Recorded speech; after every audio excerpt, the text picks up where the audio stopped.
really look at them. Now look at the room you're sitting in. If the version of you from 5 years ago walked through that door right now, not your imagination of him, the actual him, what would he see? Would he see the person he was building? Or would he see a stranger, wrapped in everything he swore he would never become? There was a version of you that had a line he wouldn't cross. Not a loud line, not a performance, a quiet one, an inner structure, a shape, and somewhere between then and now. That shape changed. Not broken, not ruined, just shifted, like furniture moved 2 inches in the dark. You can't name it, but you keep walking into it. What I'm about to say will make you uncomfortable. Good. You used to look at certain people with quiet contempt, not cruelty, just a knowing, I will never become that. Never that numb, never that fake, never that lazy, never that scared. You had a kind of disgust for the ordinary, and it kept you sharp. Now look closely. The transformation didn't happen with a massive explosion. It didn't happen because of some grand, tragic failure. It happened in the dark, millimeter by millimeter. While you were busy making excuses for why today didn't count, you didn't become this overnight. Nobody wakes up and decides to betray themselves. Nobody opens their eyes and says, "Today I become someone I would have despised." It happens smaller than that, slower, cleaner. The thing I'm about to name, you already know it. That's why it stings, part 1. The first compromise there was a day. You remember it, even if you've buried it. When you let something slide that you said you never would, it wasn't dramatic. Nobody was watching, you just let it go. Maybe it was how hard you worked. Maybe it was how you spoke to yourself inside your own head. Maybe it was the relationship you said you'd leave, the habit you said you'd quit, the standard you said was non-negotiable. You let it go, and then you told yourself it was one time. It wasn't one time, it was the first time, which is different. The first compromise is the one that teaches your character what it's willing to accept. Once your character learns that lesson, everything after becomes easier. The second slide comes faster. The third you barely notice. You stop holding yourself accountable for one thing, then another, then another. That's why standards disappear. That's why discipline disappears. That's why identity disappears. Not all at once. Quickly, stay with me, because this next part is the one that will hurt. Because nothing bad happened when you broke your promise to yourself. The sky didn't fall. No one came to punish you, and your brain learned the most dangerous lesson it has ever learned. Your word means absolutely nothing. Now you negotiate with your own potential every single morning. You sit at the bargaining table with your laziness, and you let it win the debate before your feet even touch the floor. You miss one promise to yourself, then 2, then 10. You say you'll start tomorrow, then tomorrow becomes next week, then next week becomes who you are. And one day you realize something. You trust strangers more than yourself, because strangers haven't lied to you as much. This is where most people stop listening. Don't. Part 2. The slow diagnosis. Let's be precise, because the problem with this kind of change is that it hides inside language you use to make yourself feel reasonable. You call it growth, but growth has direction. What you've been doing has no direction, just drift. You call it maturity, but maturity is building capacity, not lowering the bar. You call it being realistic, and maybe it is. But when did realistic start meaning the same thing as settling? When did the ceiling become the floor? You used to wake up and attack the day. Now you wake up and negotiate with it. You used to say no to things that cost you yourself. Now you say yes to things that cost you yourself, slowly. Because the price is never quoted up front. You used to have standards that weren't discussed. They just were. Now you explain them, contextualize them, find reasons why it's not that bad. And here's what nobody tells you about this process. It feels like wisdom while it's happening. Every compromise in the moment feels like nuance. Every drop standard feels like learning to be less rigid. Every time you accept behavior from someone else or from yourself that the old you would have rejected without question, you tell the story as evolution. That's not evolution. That's erosion wearing a philosophy degree.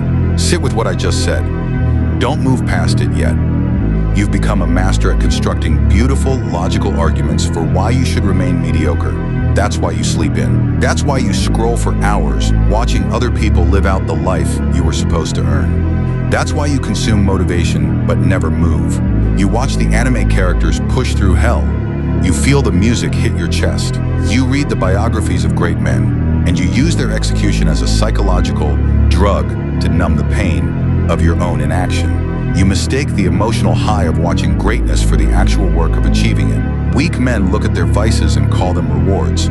Strong men look at their vices and call them what they are, chains. You are currently forging your own chains, link by link, and you are smiling while you do it. And here's the part nobody talks about.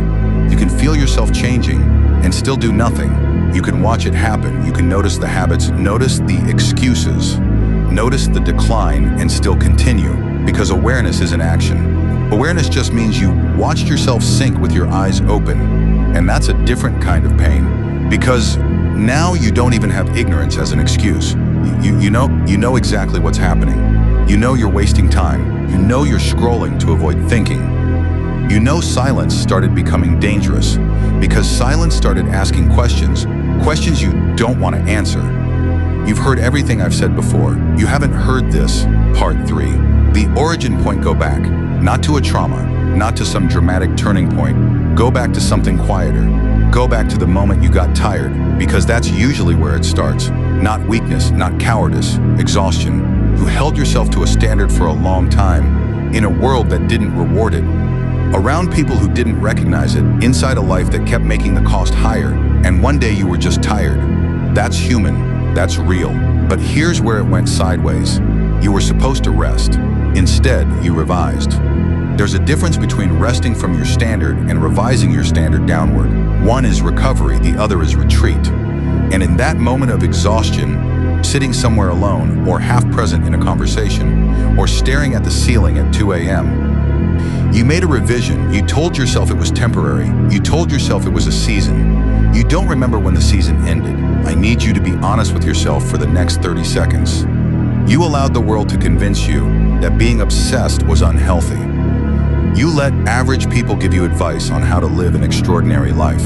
They told you to slow down. They told you not to take things so seriously. They told you life is meant to be enjoyed. And because your flesh was weak, you listened. You chose their applause over your own respect. You traded your edge for their acceptance. That's why you feel that low-level anxiety humming in the back of your skull constantly. That's why you feel lonely even when people are around. It is the voice of your dormant potential, screaming at you from the basement of your soul, watching you waste the gifts you were given. What I'm about to say will make you stop breathing for a second. You used to despise people who talked a big game and never showed up when it mattered. You used to laugh at the characters who sat in the tavern, boasting about past victories while the world burned outside. Now look at your life. Look at the way you present yourself to the world versus who you actually are when the door is closed and the lights are out. You are playing the character of a winner while living the life of a coward. You built a digital monument to a person who doesn't actually exist, and the actual human being sitting in your chair is deteriorating from disuse. You became what you tolerated. You tolerated a little laziness, then a little dishonesty, then a little distraction. Now those things aren't guests in your house anymore. They own the deed, they run the place, and you are the quiet resident who obeys their commands. Most men skip past this part. That's exactly why nothing changes. Part 4. The cost. Do you know what this version of you has actually cost you? Not money, not physical shape, not productivity metrics, your psychological authority. When you lose the ability to command yourself, you lose the right to respect yourself. Every time you set an alarm and hit snooze, you are castrating your own will. Every time you say you're going to work and open a game instead, you are telling your subconscious mind that your intentions are a joke. Eventually, the mind stops believing you altogether. That is why you feel paralyzed when you try to start something new. That is why your confidence feels like a cheap mask instead of armor. True confidence is not a mindset you manifest through affirmations. True confidence is the historical record of your own execution. And right now, your history is a record of broken treaties. Sit with what I just said. Don't move past it yet. The slow change also took your contempt. Not the destructive kind, the useful kind. There was a version of you that had a low tolerance for his own excuses. A quiet refusal to be average that wasn't loud or performed. It was structural, part of how you operated. You look at what you tolerate now, from yourself, from others, from your environment. Then you look at what you used to tolerate. The gap is the cost. And there is something harder to name than all of this. Something that doesn't show up in any metric. It took your relationship with your own potential. There is a specific kind of pain that comes from knowing not fearing, knowing that you are living below yourself, below your actual capacity, below who you actually are underneath the accumulated compromises. Most people call this restlessness, that vague, ambient feeling that something is wrong, and you can't locate it. It's not restlessness, it's conscience. Your deeper self has not revised its standard. It doesn't make excuses. It doesn't contextualize. It just watches, and it sends the same signal every single day. This is not who you are. You've heard everything I've said before. You haven't heard this. Part 5. The honest questions stop the noise for a second. No music, no grand declarations. Just you and the reality of what you have allowed yourself to become. If you continue on this exact trajectory for the next 3 years, doing exactly what you did today, working with the same intensity you worked with this week, giving in to the same temptations you gave in to this month, where do you end up? Will you be closer to the hero of your story, or will you be indistinguishable from the background characters who exist only to fill up space? You know the answer. That's why your stomach turns when you think about the future. You are terrified of time because time is an unyielding mirror. It doesn't care about your potential. It only cares about your output.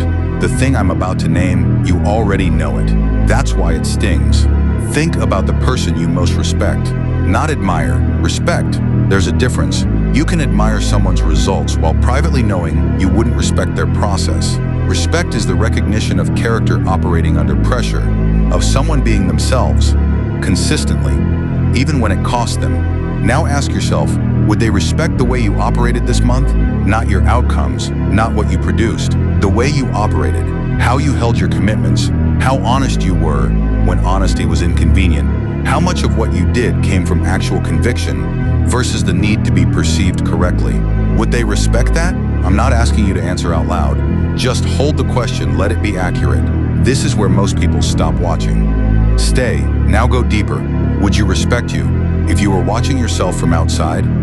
Not the curated version you present, not the version you explain with context and backstory, not the version where you include all the reasons things are hard right now, just the behavior, just the pattern. If it was someone else, if you were watching a man living your specific life, making your specific choices, operating at your specific standard, would you respect him? Or would there be something in you that felt like, not judgment, that's too clean, a quiet grief, the recognition of someone with potential who has been slowly talking himself out of it? And here's the part nobody talks about, part 6. The quiet close. Here's what I won't do. I won't tell you everything is going to be okay. I don't know that. I won't tell you you're secretly amazing. I don't know that either. And I won't hand you a 5-step rescue plan, because the moment I give you a resolution, it becomes something you consumed and moved past. I want this to stay. I want it to sit in the back of your mind tonight, tomorrow morning, the next time you are in the exact moment of choosing who you are. Most men skip past this part.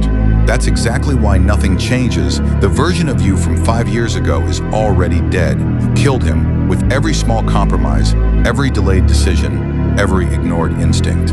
Over 1,000 quiet days, you cannot bring him back. You cannot apologize to him. But here's the thing nobody says. The man you would have respected is not gone. He's not buried, not replaced. He's been overruled repeatedly, quickly, by a version of you that learned, over time, that survival was easier than integrity, that fitting in required less than standing apart.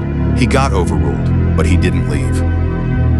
And you know this, because if he had actually left, if that version of you was truly gone, you wouldn't have felt anything during this video. You wouldn't have recognized a single word. You wouldn't still be watching. Sit with what I just said.